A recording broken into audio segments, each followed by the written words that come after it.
आ गया फिर से एक नए वीडियो के साथ।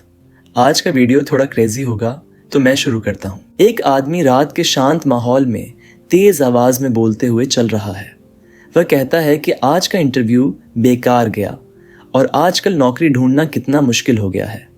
वह सोचता है कि उसकी जिंदगी कब उड़ान भरेगी। वह एक प्लास्टिक बैग हाथ में लिए गली से गुजर रहा है। उसका नाम लूनन है, एक साधारण विश्वविद्यालय स्नातक। आज 18वीं बार उसे इंटरव्यू में अस्वीकृति मिली है। उसे याद आता है कि कैसे नियोक्ता ने हंसते हुए कहा था कि वे केवल ऐसे कर्मचारी चाहते हैं जो 24 घंटे 7 दिनों काम कर सकें, और लूनन की वेतन की मांग कंपनी की आक्रामक संस्कृति में फिट नहीं होती। ग्रेजुएशन के बाद लगातार असफलताओं का सामना करने के बावजूद उसे इस बात की खुशी है कि उसके पास एक समझदार और खूबसूरत गर्लफ्रेंड है जिसे उसने कैंपस में ही पाया था। वह हमेशा उसे थकान के समय सांत्वना देती है। लूनन को याद आता है जब उसकी गर्लफ्रेंड ने उसे अपनी गोद में सिर रखने दिया था और उसे स्ट्रॉबेरी खिलाई थी, कहती हुई कि उसने बहुत मेहनत की है और अब उसे आराम करना चाहिए। वह अपने सिर को झटकता है ताकि इन विचारों से ध्यान हट सके और इंटरव्यू के बारे में भूल सके। उसके हाथ में एक प्यारा सा केक है जिसे देखकर वह सोचता है कि एक हफ्ते तक डिलीवरी का काम करने के बाद आज उनकी तीसरी वर्षगांठ है और वह अपनी गर्लफ्रेंड को सरप्राइज देगा। जब वह अपनी गर्लफ्रेंड के अपार्टमेंट पहुंचता है तो देखता है कि दरवाजे के सामने एक कार खड़ी है और उसके अंदर कुछ हो रहा है। उसे एक आवाज़ सुनाई देती है जो पूछ रही है कि तुम ज़्यादा ताकतवर हो या उसका बॉयफ्रेंड। फिर एक स्त्री स्वर जवाब देता है, पापा सबसे ताकतवर हैं। लूनन को यह सुनकर झटका लगता है क्योंकि यह उसकी गर्लफ्रेंड की आवाज़ है।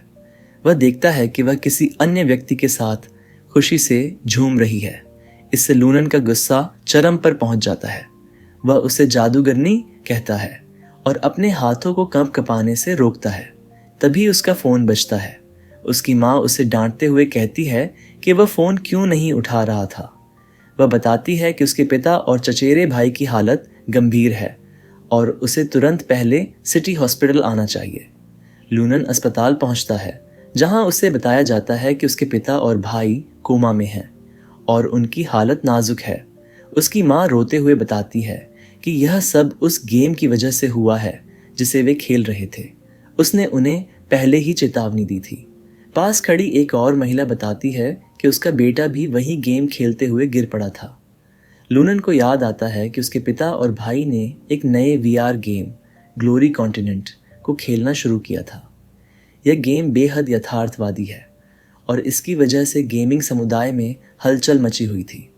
यह सोचते हुए कि इस रहस्य को सुलझाना होगा, लूनन खुद गेम में प्रवेश करता है। जैसे ही वह वीआर सेट पहनता है, एक तेज रोशनी उसके चारों ओर फैल जाती है। वह खुद को ग्लोरी कॉन्टिनेंट में पाता है। 5 घंटे बाद वह एक पहाड़ी क्षेत्र में होता है जहां एक घोल अचानक स्क्रीन से बाहर निकलता है।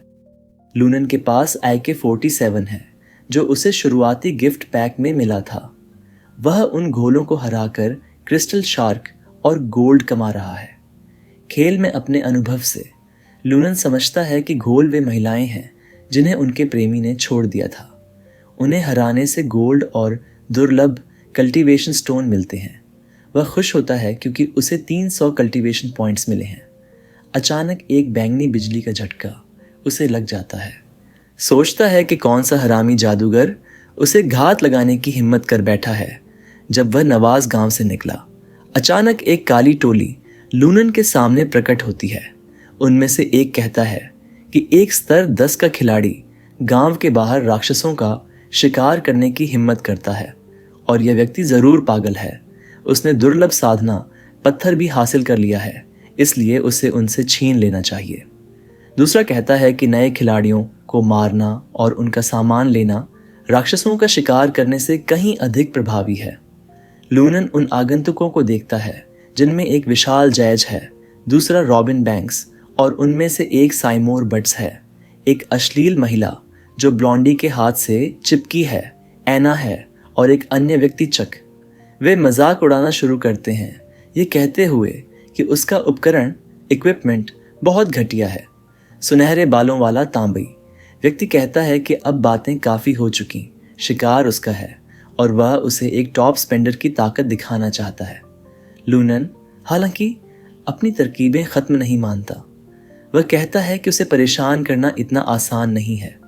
वह एक स्टिंक बम का उपयोग करता है जो एक नवस गांव की सहायक वस्तु है।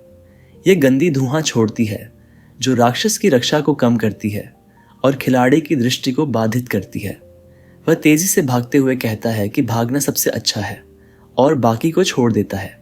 ब्लॉन्डी दूसरी ओर स्टिंक बम से बहुत नाखुश है। लूनन संतोष से मुस्कुराता है, यह सोचते हुए कि सौभाग्य से उसने गांव की सभी वस्तुएं खरीद ली थीं, वरना आज वह मारा जाता। लेकिन तभी एक अदृश्य ऊर्जा का एक तीर उसकी पीठ पर लगता है जो उसे उड़ाकर गिरा देता है। वह अपने स्वास्थ्य बार को देखता है जो खतरनाक रूप से कम है। वह उस सुंदरता की ओर देखता है जो एक विशाल और अश्लील भाला पकड़े हुए है। वह कहती है कि बिग डैडी चाऊ ने उसे यह भाला दिलाया और वह उसका आभारी है। लूनन उनके चीटिंग के तरीके से नाराज होकर उन्हें हरामी कहता है। वह मुंह के बल जमीन पर गिरता है, उसके आसपास बिखरे सामान के साथ। ब्लॉन्डी उसे छोटा बच्चा कहता है, यह कहते हुए कि भागने से वह नहीं बच पाएगा। वह न केवल उसकी महिला को लेगा बल्कि उसके उपकरण और सिक्के भी। वह एक दैत्य जैसी मुस्कान के साथ कहता है कि वह उसकी सारी संपत्ति और साधना पत्थर ले लेगा।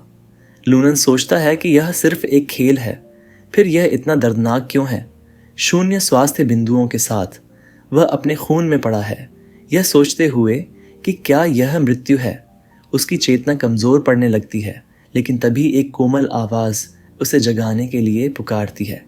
महामहिम, वह आवाज़ कहती है, आप आखिरकार लौट आए।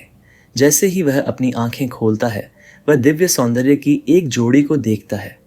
दो सुंदरियां उसका स्वागत करती हैं, ये कहते हुए कि उन्हें लंबे समय से उसकी प्रतीक्षा थी। यह देखकर लूनन भ्रमित हो जाता है और खुद से शाप देता है। क्या उसे नवाज गांव में पुनर्जन्म लेना नहीं चाहिए था? यह जगह क्या है और ये महिलाएं खिलाड़ी जैसी क्यों नहीं दिखती? एक लोमड़ी लड़की फॉक्सी खुशी खुशी आगे बढ़ती है और कहती है, मेरा भगवान, क्या आपको मेरी याद है? अब हम फिर से साथ स्नान कर सकते हैं। कुछ चीजों के लिए वॉइस चेंज होगा। अगर आपने अभी भी शैडो राकेश एक्सप्लेनर को सब्सक्राइब नहीं किया है तो भाई कृपया सब्सक्राइब कर लो। लूनन को अपनी स्थिति समझ नहीं आ रही थी। तीन सुंदरियां उसके सामने घुटनों के बल झुकी हुई थीं और उसे महामहिम कहकर संबोधित कर रही थी। उनमें से एक ने उसे एक दर्पण दिखाया। दर्पण में उसने देखा कि उसका चेहरा पहले से बिल्कुल अलग था। लंबे और बिखरे बाल तेज नुकीले चेहरे के साथ, और एक काले मुखौटे ने उसके चेहरे का आधा हिस्सा ढक रखा था। यह देखकर वह दर्पण को झटक कर गिरा देता है और चिल्लाता है, यह जगह क्या है? तुम लोग कौन हो और मैं ऐसा क्यों दिख रहा हूं? तीनों सुंदरियों ने शांत स्वर में कहा, महामहिम, कृपया शांत हो जाइए। यह थीनू का मकबरा है। हम तीन राक्षस हैं जो आपकी समाधि की रक्षा कर रहे हैं। आपकी मृत्यु के बाद आपने भविष्यवाणी की थी कि आप 1000 साल बाद पुनर्जन्म लेंगे, और अब वह समय आ गया है। हम आपके स्वागत के लिए यहां हैं।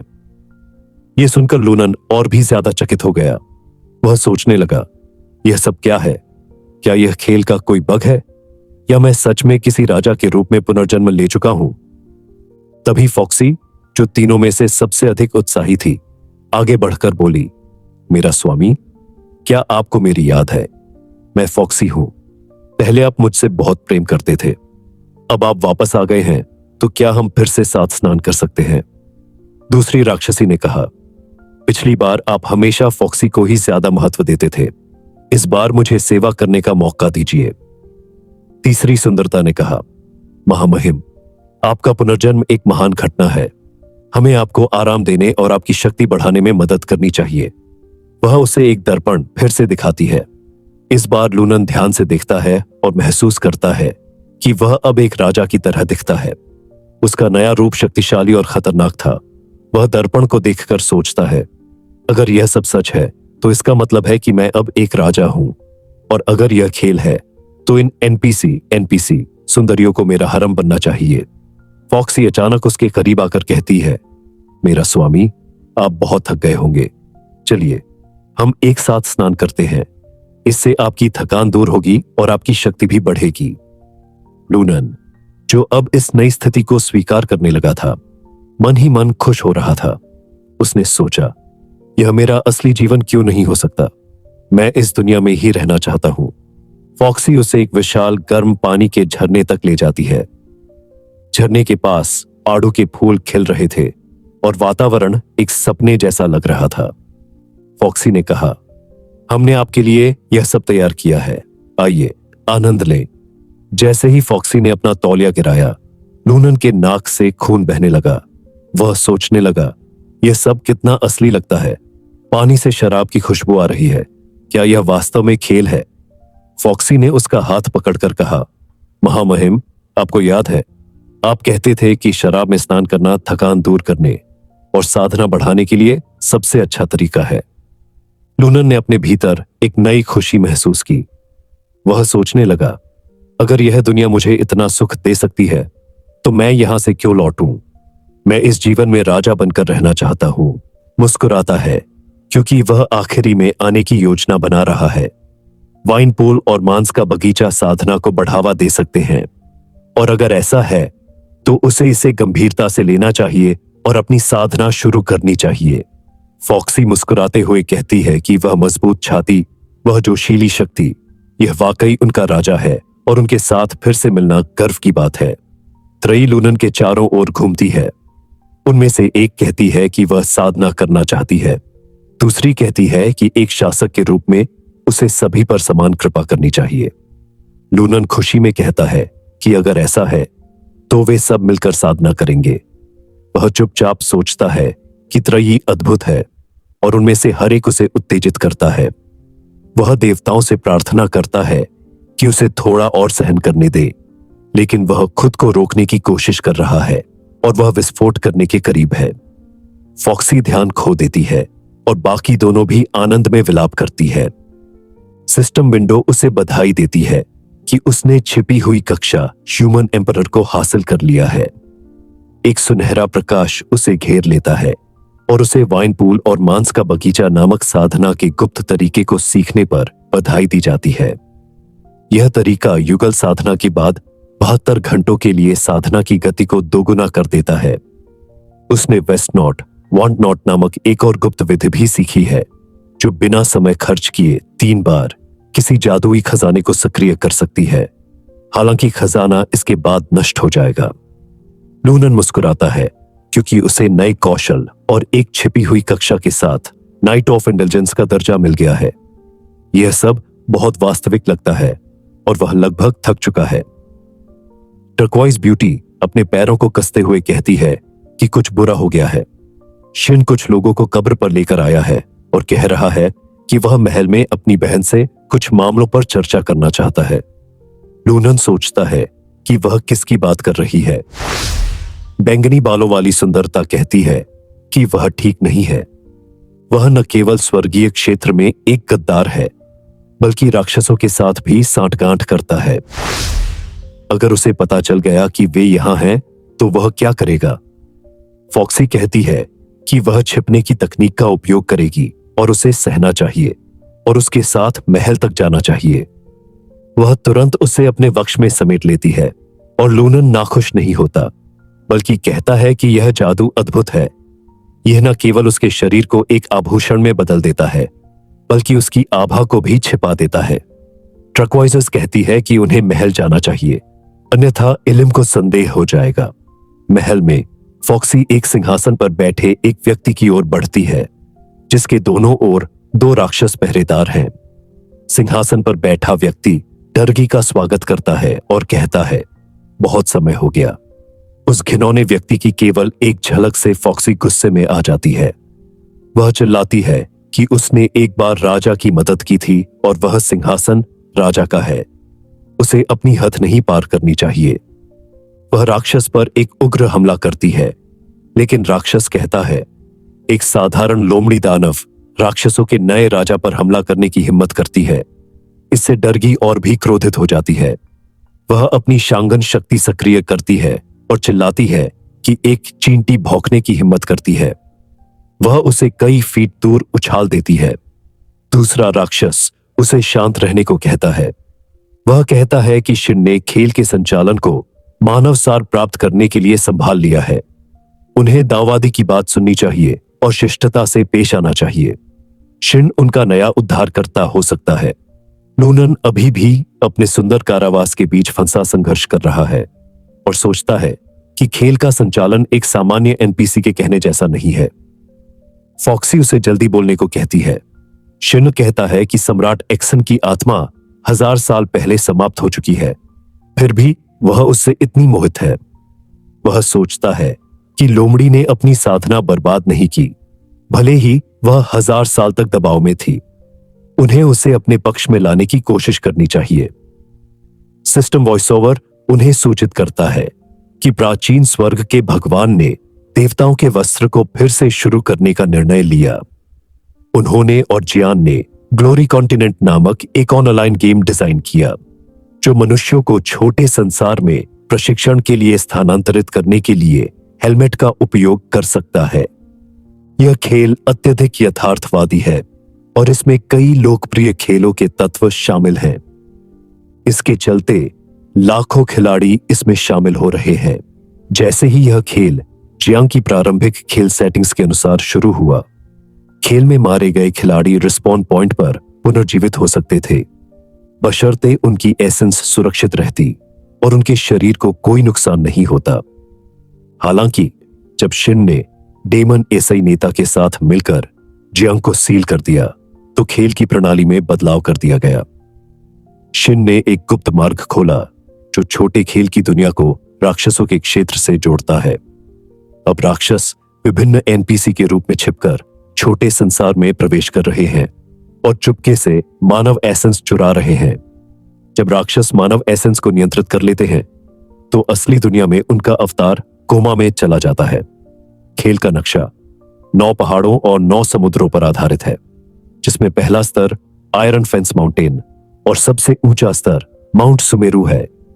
छोटे संसार के ऊपरी क्षेत्रों को बेहतर ढंग से नियंत्रित करने के लिए शिन ने 7 राक्षसों को खेल की दुनिया की रक्षा करने के लिए आमंत्रित किया।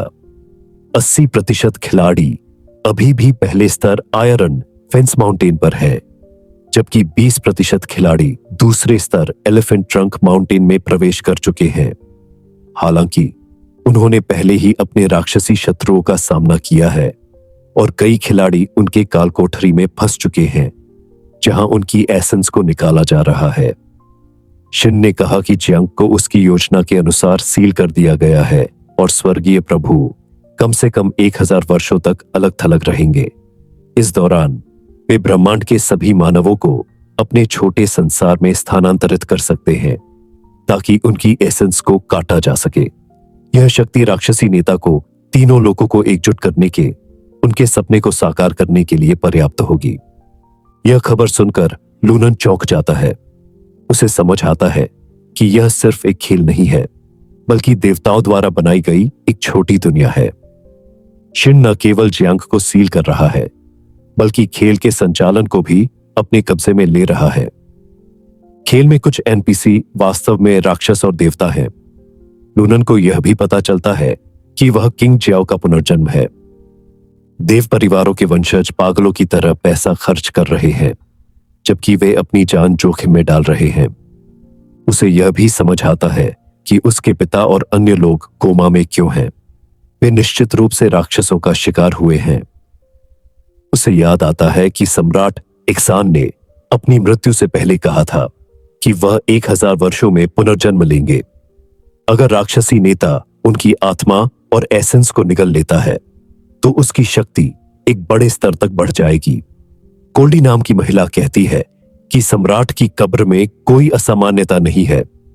अगर राजा पुनर्जन्म लेते भी हैं तो उनकी पिछली यादें नहीं होंगी और न ही वह यहां आएंगे।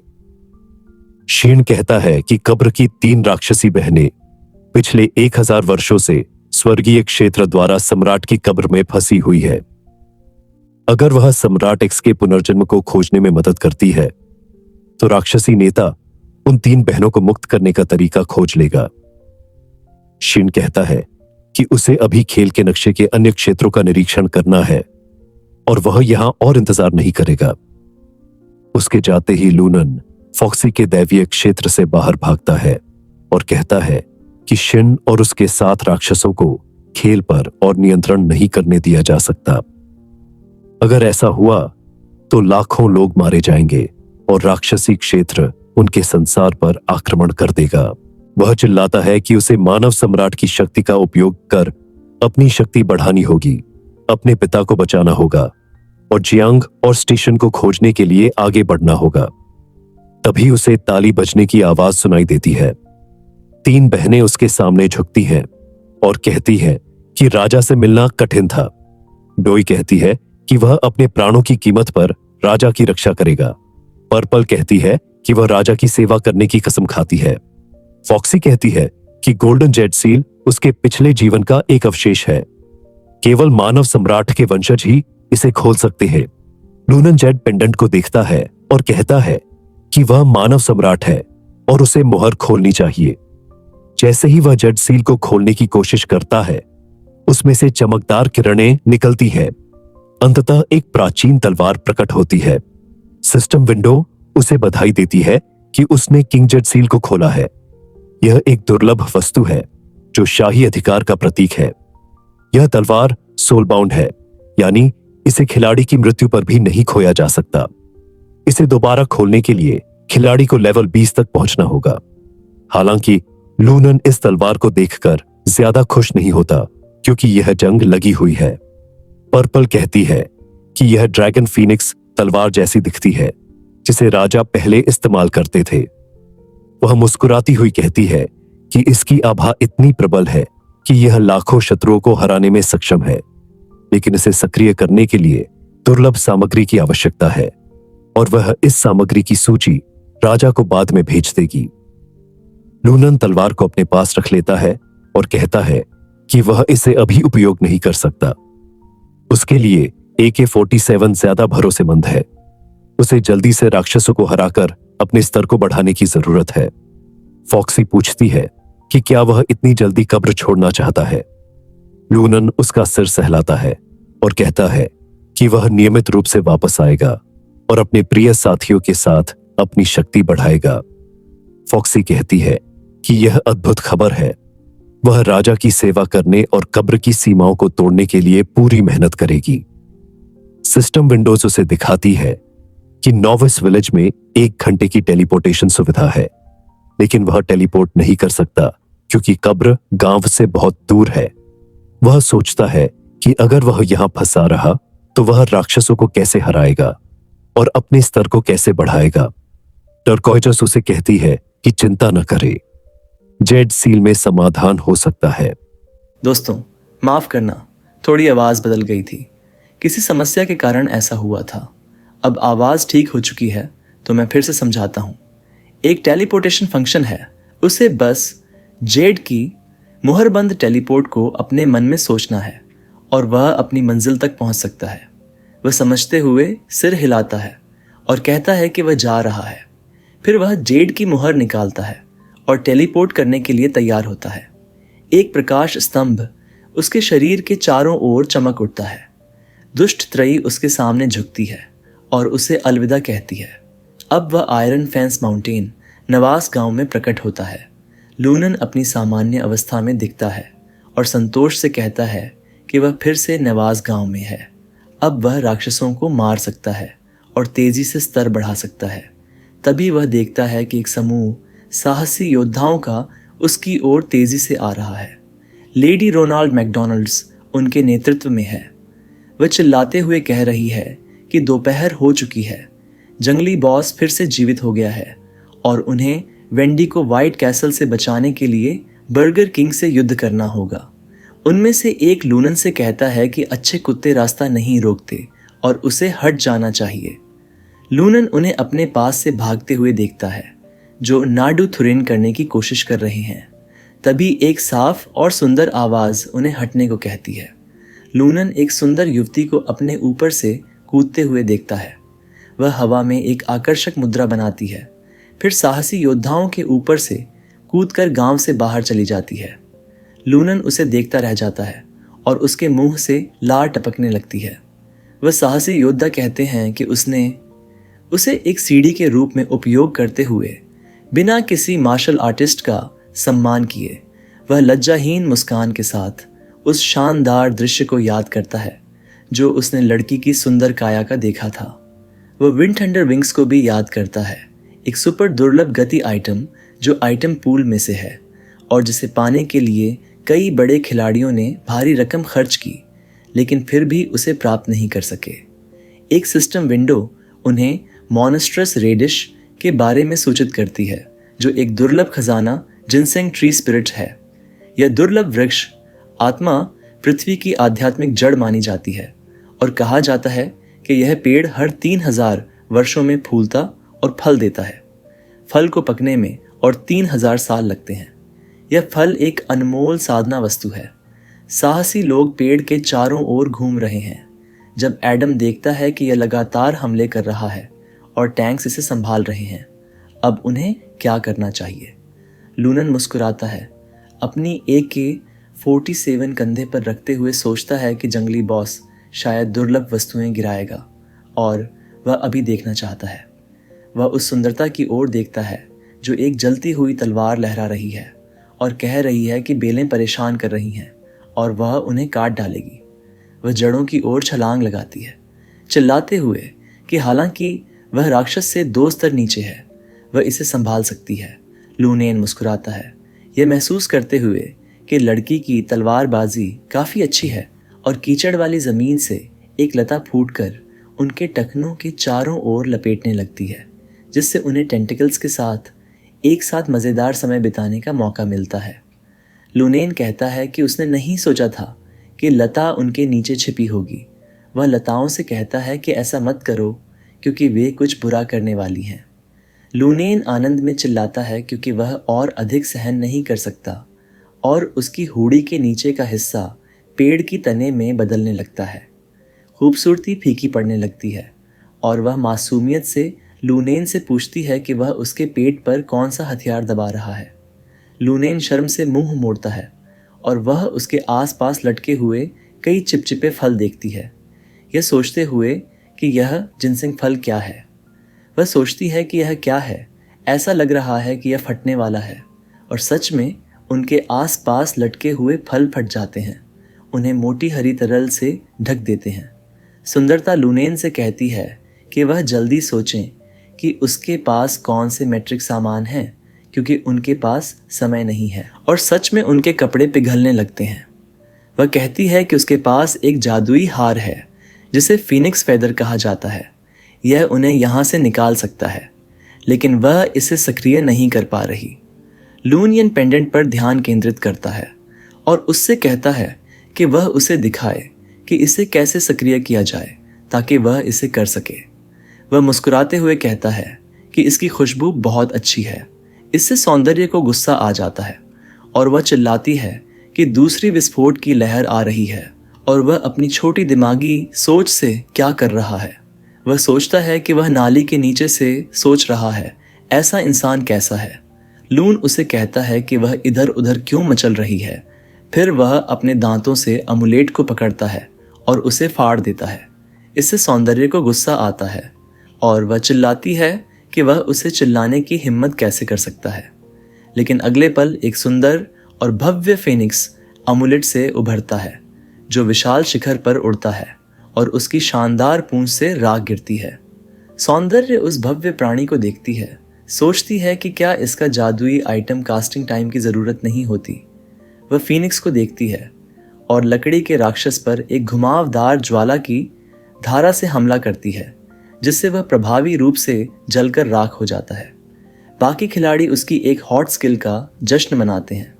वह अविश्वसनीय है और यही है वह अग्नि आधारित जादुई वस्तु जो 3 मिलियन में खरीदी गई थी और वे जानते हैं कि वह सुंदरता है। वह एक शानदार समूह की सबसे बड़ी बेटी है, मिस फोंग। लेकिन उसके पास जो आदमी है वह कौन है? उनमें से एक जलन से कहता है कि उसे उनकी देवी से दूर रहना चाहिए और दूसरा कहता है कि यह डरावना है। ये एक बड़े खर्च करने वाले और एक सामान्य व्यक्ति के बीच का अंतर है। एक सुंदरता कहती है कि वह भी एक जादुई वस्तु चाहती है और अपने बॉयफ्रेंड से एक खरीदने के लिए कहती है, लेकिन एक आदमी राक्षस की ओर इशारा करता है। दुर्लभ खजाना जिन सिंगट्री एक बदलते रूप में आ रहा है और ये पहले से कहीं ज्यादा बदसूरत और क्रूर है। वे उस विशाल राक्षस को देखते हैं और ल्यूमेन सुंदरता से कहता है कि उसे इसे उसके हवाले कर देना चाहिए क्योंकि वह लकड़ी के नीचे के जादू का मास्टर है। लेकिन सुंदरता कहती है कि जादुई वस्तु का आधे घंटे का कूलडाउन समय है, तो अब क्या करना चाहिए। उनमें से एक ल्यूमेन का मजाक उड़ाता है कि उसने इसे उसके हवाले करने को क्यों कहा। एक और उसे एक शो ऑफ कहता है, बस एक स्तर एक फ्री प्लेयर जो अपनी क्लास भी नहीं बदल सका।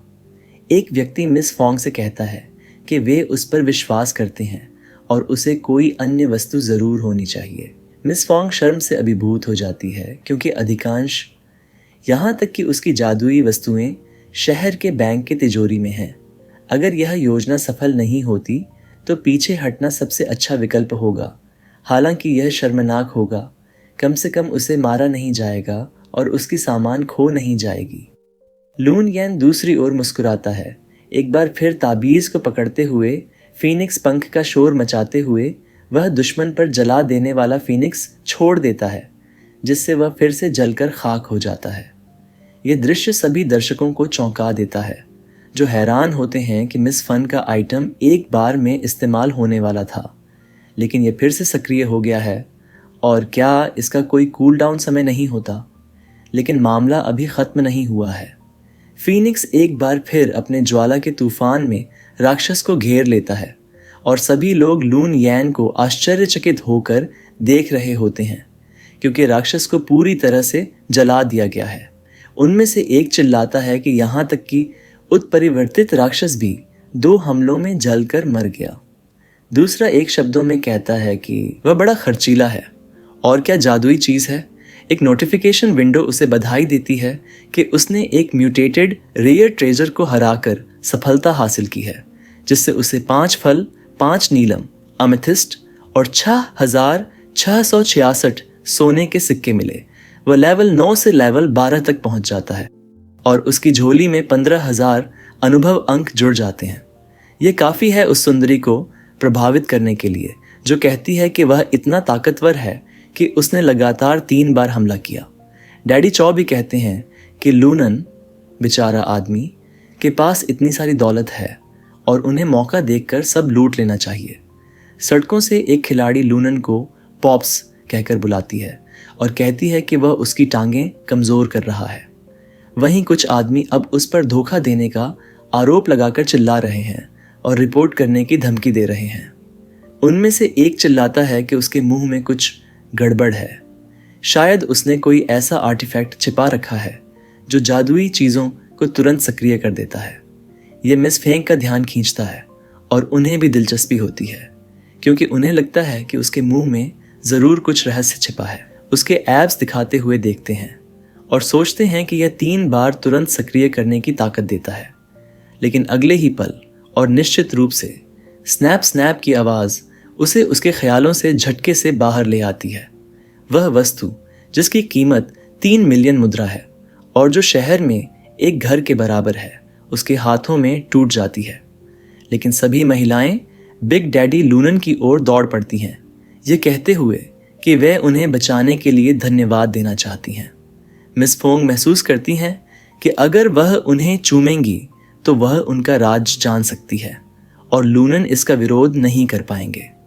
वह अन्य महिलाओं को धक्का देकर दूर कर देती है। लूनन घबराते हुए फीनिक्स फेदर अम्यूलेट के टूटने के लिए माफी मांगते हैं।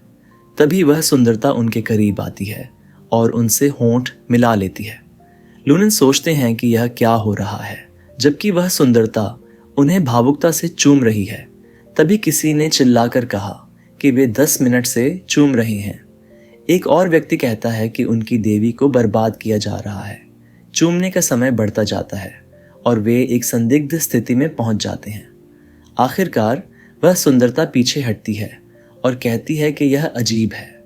वह जोर देकर कहती है कि हर कोई उनका छिपा हुआ हथियार ढूंढ सकता है। दूसरी तरफ लूनन सांस से बाहर होकर कहता है कि फेनिक्स फेदर टूट गया है। सुंदरता इसे हल्के में लेते हुए कहती है कि यह तो केवल 3 मिलियन का है। वह शहर की ओर इशारा करते हुए कहती है कि उसने विस्फोट के कारण उसका उपकरण क्षतिग्रस्त हो गया। वे टॉवर नीलामी घर जा सकते हैं और वहां का नज़ारा देख सकते हैं। नीलामी घर की हवेली देखकर लूनन, जो एक नौसिखिया ब्रूकी है, दंग रह जाता है। वह चिल्लाता है कि वहां हर चीज़ की शुरुआत 1 मिलियन से होती है। लेकिन वह सुंदर स्त्री कहती है कि इसे उसका धन्यवाद समझें। वे उसके अपार्टमेंट वापस जाएं और कुछ आरामदायक कपड़े पहन लें। दूसरी ओर मिस फो गुस्से से भरी हुई है। उसे यह एहसास होता है कि उसने न केवल उसका पहला चुंबन चुरा लिया बल्कि कुछ भी हासिल नहीं किया। वह इसे यूं ही जाने नहीं दे सकती। वह तय करती है कि वह उसकी अच्छी तरह तलाशी लेगी। शाम होते होते वे एक भव्य और सुंदर हवेली में पहुंचते हैं, जहां रोशनी अंधेरे अंदरूनी हिस्सों को प्रकाशित कर रही होती है। वह सुंदर स्त्री उसे अंदर ले जाती है। बलोन येन, जो एक नौसिखिया है, सोचता है कि यह कई एकड़ की शानदार संपत्ति होनी चाहिए। यह वीआईपी क्षेत्र की हवेली होगी। वह सोचता है कि खेल की मुद्रा और असली मुद्रा का अनुपात 1 से 1 है, तो यह हवेली करोड़ों की कीमत की होगी। वह चारों ओर देखता है और मास्टर बेडरूम में उत्साहपूर्वक कूदते हुए कहता है कि यह जगह कितनी अमीर है। उसके पिता उसकी शादी के लिए धन जुटाने में मदद करने के लिए गोल्ड फार्मिंग गेम्स खेल रहे हैं। वह सुंदर स्त्री अपने हाथ फैलाते हुए कहती है कि पहले की लड़ाई ने उसे पूरी तरह से चिपचिपा कर दिया है और वह नहाने जा रही है, इसलिए उसे बिस्तर पर आराम करना चाहिए। शॉवर के नीचे वह अपने बाल धोते हुए सोचती है कि क्या उसे अपार्टमेंट में कपड़े बदलने नहीं चाहिए थे। यह नहाने में कैसे बदल गया। लूनन सोचता है कि क्या वह खुद को पेश कर रही है। दूसरी तरफ वह स्त्री एक धूपदानी इंसेंस निकालती है और सोचती है कि अच्छा हुआ उसने बेविचिंग इंसेंस खरीदी थी। जैसे ही यह अजीब आदमी बेहोश होगा, वह उसकी पूरी तलाशी लेगी। शॉवर से लौटते हुए वह बाथरोब पहने हुए आती है और कहती है कि नीलामी शुरू होने में अभी थोड़ा समय है, इसलिए वे कुछ देर आराम कर सकते हैं। इस बीच लूनियन उसकी सुंदरता में पूरी तरह खो जाता है। उसका वुडी वासनात्मक विचार एक मजबूत तने हंक की तरह बढ़ रहा है। वह स्त्री पूछती है कि उसके पैरों के बारे में क्या ख्याल है। वे पतले और लंबे हैं। वह मोहक स्त्री सोचती है कि क्या वह पास आकर स्वाद चखना चाहता है। दूसरी ओर लूनियन एक पथभ्रष्ट बनकर उसकी पूजा करने के लिए पूरी तरह तैयार हो जाता है। उसने कहा कि अब वह उम्मीद नहीं कर सकती कि वह और सहन करेगा। वह उस सुंदरता से जुड़ गया जो साप्ताहिक रूप से सोचती थी कि उसने अभी तक बेहोशी क्यों नहीं पाई। फांग की यादों के अनुसार वह दुकानदार जो सहायक वस्तुएं बेचता था से कुछ ऐसा मांगा गया था जो किसी को बेहोश कर दे और उसे उसकी दया पर छोड़ दे। लेकिन दुकानदार ने कहा था कि किसी को बेहोश कर देना सही उपाय नहीं होगा, क्योंकि बेहोश होने के बाद वह आदमी किसी काम का नहीं रहेगा। इसके बजाय उसने एक विशेष मोहक धूप का एक बोतल दिया, जिसका प्रभाव अपेक्षा से अधिक शक्तिशाली था। वह बूढ़े आदमी को श्राप देती है कि उसने उसे बेहोशी की दवा के बजाय कामोत्तेजक बेच दिया। लूनन ने उसे भावुकता से चूमा, उसके होंठों को चूमते हुए उसकी सोच को तोड़ दिया। उसने प्रतिरोध करने की कोशिश की, लेकिन कोई फायदा नहीं हुआ। उनके हाथ आपस में जुड़ गए और उसकी हुडी के नीचे का कपड़ा एक घोड़े में बदल गया जो बटालियन के बीच दौड़ रहा था। अंततः उसका ज्वालामुखी फूट पड़ा। अगले दिन वह सुंदरता खुद को सिमटी हुई पाती है। वह उसका रहस्य नहीं जान पाई, लेकिन खुद को इस पूरे मामले में फंसा लिया। यह 6 घंटे तक चला। लूनन ने माफ़ी मांगी और कहा कि उसे इसका अंदाज़ा नहीं था। सुंदरता ने गुस्से में चिल्लाते हुए कहा, माफ़ी का अब क्या फ़ायदा, अब से तुम फांग परिवार के दामाद हो। तभी एक किताब उसके सामने प्रकट होती है। वह ज़ोर से चिल्लाती है कि अब वह उसका आदमी है। अगर वह सही व्यवहार नहीं करता है तो वह उसे दंडित करेगी। धोखा बर्दाश्त नहीं किया जाएगा। वह मुड़कर कहती है कि देर हो रही है, उसे अब जाकर नया कपड़ा चुन लेना चाहिए क्योंकि उन्हें नीलामी घर जाना है। लूनन चिंतित होकर उससे पूछता है कि क्या वह ठीक है, क्योंकि उसके पैर जवाब देने लगते हैं। वह चिल्लाती है कि यह सब उसकी गलती है कि उसका घोड़ा बटालियन के बीच दौड़ गया। वह उसे अकेले जाने और उसका कार्ड ले जाने के लिए कहती है, जिसमें 1 बिलियन की सीमा है। यह देखकर थोड़ा खुश होता है और महसूस करता है कि यह एक प्रसिद्ध ब्लैक गोल्ड कार्ड है जिसमें 1 बिलियन की सीमा है। वह सोचता है, मिस फोंग अद्भुत हैं। मिस फोंग अपनी ओर लेटते हुए कहती हैं कि वह आराम करने जा रही हैं और वह जो चाहे खरीद सकता है। लेकिन लूनन सोचता है कि वह किसी और पर निर्भर रहना पसंद नहीं करता। अपने पिता की सुरक्षा के लिए उसे यह करना ही होगा। दूसरी ओर मिस फोंग सोचती हैं कि पिछली रात काफी आनंदमयी थी। वह व्यक्ति शारीरिक रूप से मजबूत है और अगर उसे कुछ प्रशिक्षण दिया जाए तो वह उनके परिवार के लिए एक संपत्ति बन सकता है। आयरन फेंस माउंटेन ब्रांच में टॉवर के पास ग्लोरी कॉन्टिनेंट के पहले चैम्बर ऑफ कॉमरेड्स में लूनन कुछ नया करने की तैयारी करता है। लूनन सोच रहा था, सिर्फ प्रवेश शुल्क ही 1 मिलियन है, क्या यह बड़े खर्च करने वालों की दुनिया है? तभी उसने किसी को कहते सुना, अरे क्या वो जिंदा कछुआ नहीं है? लूनन ने देखा कि चाओ डैडी अपनी जादूगरनी जैसी गर्लफ्रेंड के साथ उसकी ओर बढ़ रहा था। चाओ डैडी ने ताना मारते हुए कहा, एक गरीब आदमी बुद्धा टावर में घुसने की कोशिश कर रहा है। इसे लगता है कि यह प्रिंस एंड द पॉपर का मुख्य किरदार है। चाओ की गर्लफ्रेंड ने हंसते हुए कहा, इस पर ध्यान दो, यह एक हारा हुआ इंसान है। शुक्र है मैंने चाओ को चुना, नहीं तो मेरी जिंदगी बर्बाद हो जाती। लूनन ने अपने टाई को सीधा करते हुए कहा, तुम दोनों एक घटिया जोड़ी हो। आज मैं तुम्हें दिखाऊंगा कि असली दौलत कैसी होती है। क्या वह नीलामी के लिए आया है? प्रवेश के लिए 10 मिलियन से अधिक की संपत्ति का प्रमाण जरूरी है। लूनन ने महसूस किया कि उसे फेंक के पैसे का इस्तेमाल करना होगा और वह बाद में इसकी भरपाई करेगा। दूसरी ओर चाओ और उसकी गर्लफ्रेंड लूनन को शर्मिंदा करने पर तुले हुए थे। चाओ की गर्लफ्रेंड ने व्यंग्य करते हुए कहा, लूनन, खुद को और शर्मिंदा करना बंद करो। मुझे तुम्हारी औकात अच्छी तरह पता है। और कहता है कि अगर वह आज टावर में कदम रख सके तो वह खुद का लाइव स्ट्रीम करेगा जिसमें वह डू लुन येन खा रहा होगा। लुन येन कसम खाता है कि वह उन्हें उनके शब्द वापस लेने पर मजबूर करेगा। सभी दर्शक नीलामी में शामिल हो जाते हैं और कहते हैं कि यह मनोरंजक होगा। वे कहते हैं कि एक बेवकूफ़ सोचता है कि वह यंग मास्टर जीन को चुनौती दे सकता है और उन्हें रुकना छोड़ देना चाहिए। लून येन अपनी ब्लैक अमेरिकन एक्सप्रेस कार्ड निकालता है और कहता है कि इसे देखो।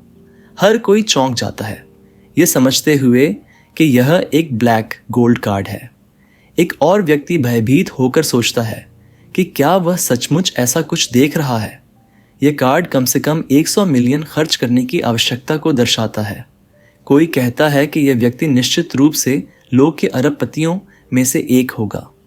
दूसरा व्यक्ति कहता है, क्या मास्टर जीन सचमुच खुद का लाइव स्ट्रीम करेगा जिसमें वह डू खा रहा है।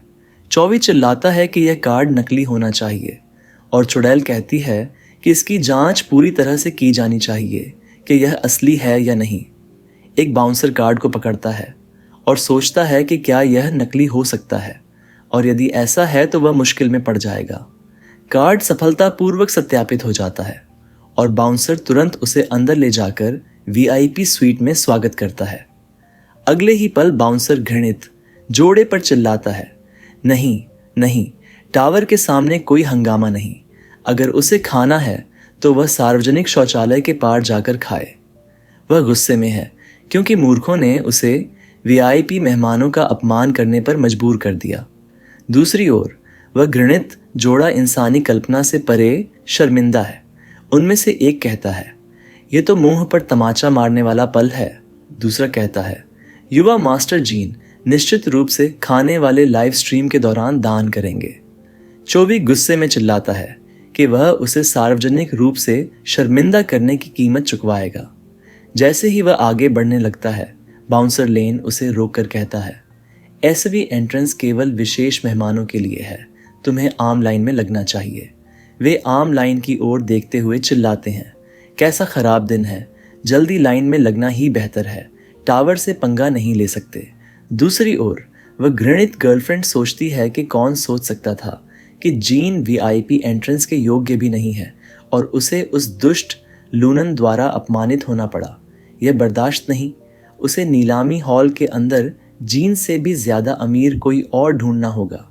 लूनन चुपचाप बैठा हुआ सोच रहा है कि अफवाहों के अनुसार एक अविश्वसनीय रूप से असली खेती पद्धति और खजाने के बारे में जिसे यहाँ नीलाम किया जा रहा है। हर महीने ऐसा लगता है जैसे यह एक अलग कहानी हो। दूसरी ओर चाओवी उसे देखता है और सोचता है कि उसने कहीं से एक कार्ड उठाया होगा और उसे चुरा लिया होगा। और कैसे एक गरीब व्यक्ति के पास ऐसा कार्ड हो सकता है? सफ़ेद बालों वाली स्वर्गीय सुंदरी सभी महिलाओं और सज्जनों का स्वागत करती है और उनसे एक क्षण की शांति की मांग करती है, क्योंकि सबसे प्रतीक्षित नीलामी शुरू होने वाली है। यह बटावर की मैडम है। वह एक खूबसूरत फिरोजी रंग का कड़ाहा बाहर लाती है और कहती हैं कि यह नीलामी की पहली वस्तु है। ये एक उच्च जादुई वस्तु है जिसे विभिन्न सुगंधों के सार से परिष्कृत किया गया है। इसका उपयोग युद्ध के दौरान किया जाए तो यह तुरंत 50% स्वास्थ्य बहाल कर सकता है, जिसमें 0.5 घंटे का ठहराव समय होता है। प्रारंभिक बोली 10 लाख रेन मिनबी है, जिसमें न्यूनतम वृद्धि 1 लाख की होगी। उच्च वर्ग के लोग बोली लगाना शुरू कर देते हैं और चाओवी अपनी सार्वजनिक शर्मिंदगी की भरपाई करने के लिए 20 लाख की बोली लगाता है। वह सोचता है कि वह इस कड़ाहा को अपनी प्रेमिका को उपहार में देगा, जो 3 साल में भी एक अच्छा उपहार नहीं दे सका। उसकी प्रेमिका चाओवी पर फिदा हो जाती है और कहती है उसे पता है कि उसका प्रिय चौ उसे सबसे अच्छा व्यवहार करेगा। चौ लुनियन की ओर देखते हुए आत्मसंतोष के साथ मुस्कुराता है, जैसे कह रहा हो कि अगर वह चोरी किए हुए कार्ड का इस्तेमाल कर रहा है तो उसकी खैर नहीं। लुनियन आसानी से 4 मिलियन लगा देता है, जो वहां मौजूद सभी दर्शकों को चौंका देता है। आधे समय का कूल डाउन, ये बहुत लंबा है, इसे शायद ही कभी इस्तेमाल किया जा सकेगा। 4 मिलियन इसके लिए बिल्कुल भी उचित नहीं है। चौ शर्मिंदगी से नजरें चुराकर दूसरी तरफ देखने लगता है। ऐसा लगता है कि ब्लैक गोल्ड कार्ड धारकों से उलझना बुरा विचार है, खासकर जब वह उनके पैसों से शेखी बघार रहा हो। उन्हें जेल जाने की तैयारी करनी चाहिए। मैलेट के प्रहार से सौदा पक्का हो जाता है और मैडम नए खरीदार को बधाई देती हैं और अगले आइटम की ओर बढ़ती है। उसे उसका नया आइटम सौंपती है, एक एक्सेसरी जो लड़ाई के दौरान स्वास्थ्य बहाल कर सकती है और उसे 3 बार लगातार इस्तेमाल किया जा सकता है। कूल डाउन को नज़रअंदाज करते हुए यह 4 मिलियन खर्च करने का सबसे अच्छा निर्णय साबित हुआ। यह शख्स ज़रूर बेहद अमीर होगा। सोने का खनन करने वाली युवती के मन में यह विचार आता है, क्या यह हो सकता है कि लुनयन चौ को उकसा रहा है और उससे सुलह करना चाहता है और वह अगली बोली में ना नहीं कहेगी। युद्ध के दौरान लूनन बिना किसी खास नीलामी के सभी अच्छे वस्त्र आसानी से ले लेता है, लेकिन जब कोई विशेष नीलामी नहीं होती तो कुछ भी अच्छा नहीं होता। जैसे ही वस्तुओं की बिक्री समाप्त होने को आती है, अंतिम वस्तु प्रस्तुत की जाती है। नीलामी के राजा का मुकुट, 9 लुमियर अज्जोर ड्रैगन रोब। यह लूनन का ध्यान आकर्षित करता है। 3 मिलियन की शुरुआती कीमत पर यह वस्त्र सबसे उत्तम सोने के धागे से बना होता है और इसमें ड्रैगन की हड्डियों का सार समाहित होता है। यह शारीरिक और मानसिक हमले और रक्षा दोनों में असाधारण शक्ति प्रदान करता है, जिससे पहनने वाला चलता फिरता पावर हाउस बन जाता है। भीड़ उत्साहित हो उठती है और कहती है कि यह वस्त्र बहुपयोगी है, योद्धाओं और जादूगरों दोनों के लिए उपयुक्त है और यह मालिकों के खिलाफ उसे अजेय बना सकता है। लूनन मुस्कुराते हुए बोलता है और चाओवी चिल्लाता है कि वह इसे 3.5 मिलियन में चाहता है। वह पूरी ताकत से नीलामी में भाग ले रहा है। चाओवी सोचता है कि उसके पास चुराया हुआ कार्ड है और वह इस उपकरण को वास्तव में हासिल करना चाहता है। दूसरी ओर स्वर्णलोलुप कहता है कि वह उदार है और उसकी मर्दानगी आकर्षक है। 2 मूर्ख पानी की तरह पैसा बहा रहे हैं। चेया तुरंत समूह का बिग डैडी बन जाता है, लेकिन लूनियन उन्हें गलत साबित करते हुए सीधे 10 मिलियन की बोली लगाता है। आसानी से और सबको चौंकाते हुए चाओ जोर से चिल्लाता है, सोचते हुए कि क्या यह बोली लगाने का सही तरीका है। वह 10 मिलियन की बोली लगाता है, अपनी पिछली बोली को दोगुना करते हुए। ये सब लोग पैसे छाप रहे हैं और उसे असली खेल के बारे में कुछ पता नहीं है। एक और व्यक्ति सोचता है कि यह तो जीवन भर की मेहनत और बहुत ही दिखावे वाली बात है। दूसरी ओर मैडम शोक मनाने लगती हैं, सोचते हुए कि कौन जानता था कि वह एक साधारण नीलामी में ऐसे बड़े खर्च करने वाले से टकराएंगी। वह इस बड़े मौके को हाथ से जाने नहीं देना चाहती। वह घोषणा करती है कि सौदा तय हो गया है और लूनन चाव की ओर मुड़कर कहता है, यही असली अमीर व्यक्ति की पहचान है। लूनन उसे अंगूठा नीचे दिखाते हुए कहता है कि वह बोली लगाने में उसकी बराबरी में भी नहीं है। वह चाहता है कि उसे हर ब्याज और अपमान का बदला चुकाए। चाव गुस्से में आग बबूला हो रहा है और अपनी घटिया गर्लफ्रेंड के बारे में सोचते हुए परेशान है। वह सोच रहा है कि क्या लून यन सच में 10 मिलियन से ज्यादा का है और उसके पास ब्लैक कार्ड है। क्या वह वास्तव में चिया से ज्यादा अमीर हो सकता है? क्या उसने उसे गलत समझ लिया? वह सोचती है कि इसे सुधारने का कोई रास्ता खोजना होगा। वह सोचती है कि क्या तेंदुआ अपने धब्बे बदल सकता है। इस बार वह अपवाद बनेगी और वापस आएगी। वह खुद को उसकी नज़र में फिर से साबित करने के लिए तैयार करती है, यहाँ तक कि वह अपने संसाधन दिखाने के लिए खुद को प्रेरित करती है। टावर के चेंजिंग रूम में है। लूनन ने अपनी नई लूमियर अजोर पोशाक पहनी, सोचते हुए कि यह बहुत बढ़िया फिट होती है और पहनने में भी शानदार महसूस होती है। उसे ऐसा लगता है जैसे वह करोड़पति हो। दुष्ट प्रेमिका उसे बहकाने की कोशिश करती है, कहते हुए कि उसने उसे छोड़कर गलती की और उसे एक और मौका चाहिए। लूनन मुस्कुराता है, मन ही मन सोचता है, अगर वह जीन चाव के साथ है तो वह मेरे पास क्यों लौटने की कोशिश कर रही है। वह उसका हाथ पकड़ लेती है और कहती है, मुझे माफ़ कर दो, यह सब मेरी गलती है। हमने अपनी 3री सालगिरह नहीं मनाई। मैं इसे आज रात तुम्हारे लिए ख़ास बना दूंगी। वह धीरे से उसके पैर को छूती है, यह सोचते हुए कि क्या वह उसे इस छोटे से झांसे में फंसा सकती है। वह पहले भी बड़े खेल देख चुकी है। यह मूर्ख लड़का उसके हाथ की कठपुतली बनने वाला है। जैसे ही वह उसे अपने काबू में कर लेगी, वह उसका ब्लैक गोल्ड कार्ड हासिल कर लेगी। लेकिन लूनन अब वह मासूम लड़का नहीं रहा जिसे वह पहले जानती थी। 3 राक्षसी सुंदरियों और एक अमीर शुगर मम्मी के साथ वह इस स्वार्थी लड़की को धक्का देकर दूर कर देता है, कहते हुए, हम 3 साल से साथ हैं, लेकिन जब भी मैंने कोई कदम उठाने की कोशिश की, तुम हमेशा मुझे शादी के बाद का बहाना देती थी और जीन चाव के साथ तुम मस्ती कर रही थी। एक आवाज़ पूछती है कि चेंजिंग रूम इतना अस्त व्यस्त क्यों है। ये इसलिए है क्योंकि जहाँ भी विशिष्ट लोग होते हैं, उनके प्रशंसक ज़रूर जमा हो जाते हैं। लूमन मैडम की ओर देखता है, ये सोचते हुए कि वह यहाँ क्या कर रही है। वह उस पर ध्यान केंद्रित करती है, अपने पंखे से धीरे से उसकी ठुड्डी को छूते हुए कहती है कि वह बस अपने सम्मानित मेहमान को देखना चाहती है और कुछ समय उनके साथ बात करने में बिताना चाहती है। लूमन उसे देखता है, यह महसूस करते हुए कि यह काफ़ी असामान्य है।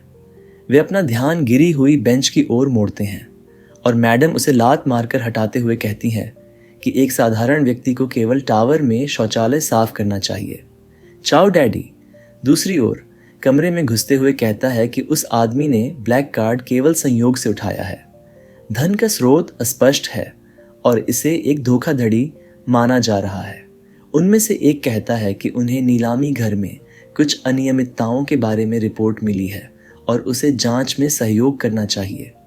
वे उसे ब्लैक गोल्ड कार्ड पेश करने के लिए कहते हैं ताकि उसकी सत्यता की जांच हो सके। वह कार्ड पेश करता है, जबकि अंदर से वह चिल्ला रहा है कि अगर चीज़ें बिगड़ती हैं तो मिस फ्रैंक आकर उसे बचा लें। कैसे एक गरीब आदमी रातों रात अमीर हो सकता है? पता चला उसने एक काली कार्ड उठा ली। एक बेशर्म बदमाश के रूप में उसकी प्रिय चिया हमेशा इतनी काबिल रहती है। चियाओ कहता है कि गेम ऑपरेटर धोखेबाजों और चीटर्स पर सख्त कार्रवाई कर रहे हैं और वह सीधा जेल जाएगा। दूसरी ओर पुलिस वाला कहता है कि आगे की जांच के बाद यह साफ है कि कार्ड उसी का है और इसमें कोई धोखाधड़ी का संकेत नहीं है। उसे इसे सुरक्षित रखना चाहिए। लेन को एहसास होता है कि ऐसा लगता है कि फ्रैंक ने कार्ड धारक की जानकारी अपडेट कर दी है। आदमी चियाओ की ओर मुड़कर कहता है, बो टावर की नीलामी वास्तव में वैध है और हमेशा नियमों का पालन करती है। मिस, किसी पर आरोप लगाने से पहले आपके पास ठोस सबूत होने चाहिए। अगर आप किसी और पर झूठा आरोप लगाते हैं तो वे आपसे सवाल करने के लिए आपको ले जाएंगे। जोड़ा इतना शर्मिंदा है कि सामान्य रूप से व्यवहार नहीं कर पा रहा। दूसरी ओर चिया सोचता है, जैसे एक गटर जैसा आदमी ऐसे कार्ड के साथ कैसे हो सकता है? वह कौन सी चालें खेल रहा है? लुन येन दूसरी ओर मुस्कुराता हुआ कहता है कि उसे परेशान होते देखना बहुत पसंद है।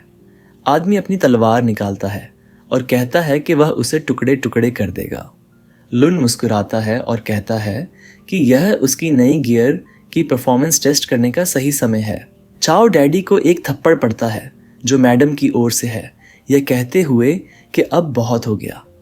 अगर वह परिसर के अंदर फिर से लड़ाई करेगा तो उसे वहीं पर मार दिया जाएगा। मैडम की ताकतवर मौजूदगी से उलझना समझदारी नहीं होगी।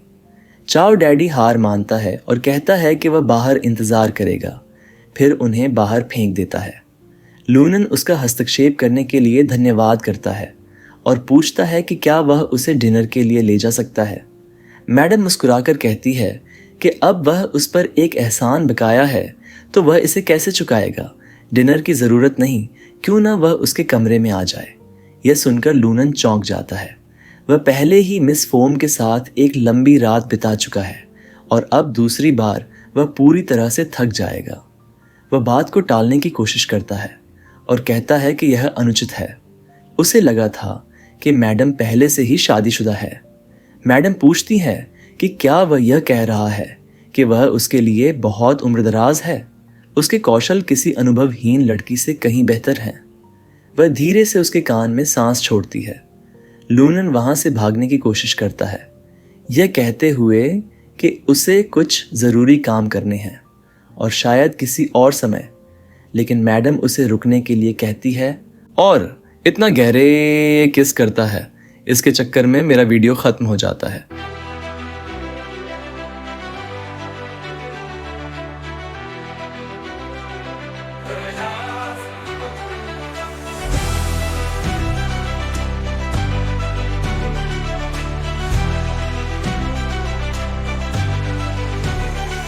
सिंहासन पर बैठा था एक तख्त का बादशाह, सुनता था उसकी रूह बस खौफ और आक्रोश का संदेश। बातों में डूबा था, दिल में घुटन का आलम, पर तकदीर ने बदला दिया, उसे मिल गया नया सलाम। अंधेरे से निकल के अब वो जला है एक नया राजा जो अब जागा है। छेड़ा उसने एक नया सा इश्क का दावा, पुनर्जन्म हुआ है, राजा अब फिर से जीता है। मुक्ति की ओर अब उसका दिल बहका है, जो था बिखरा हुआ वो अब एक हो गया। राजा जो का पुनर्जन्म अब ना कभी रुका है।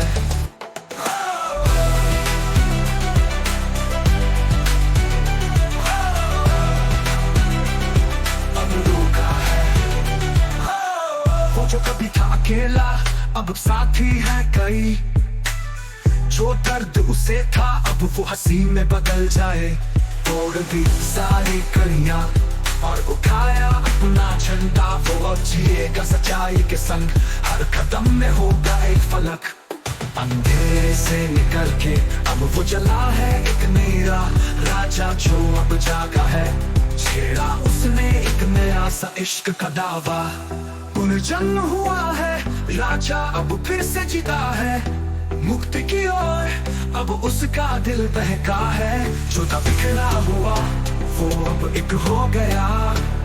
राजा जो का पुनर्जन्म अब ना कभी रुका है।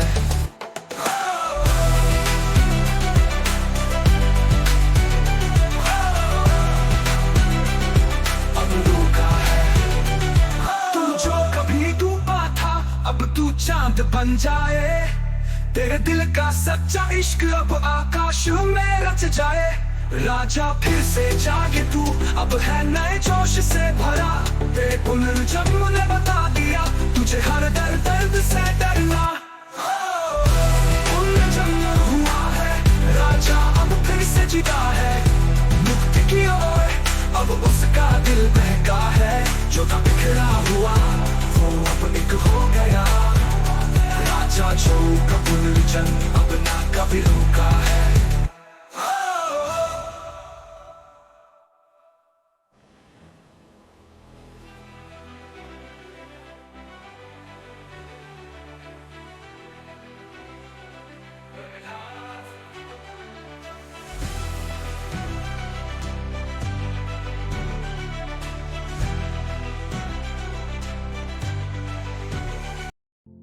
अगर आपको इसका अगला पार्ट चाहिए तो कमेंट करना पड़ेगा। तो बाय बाय।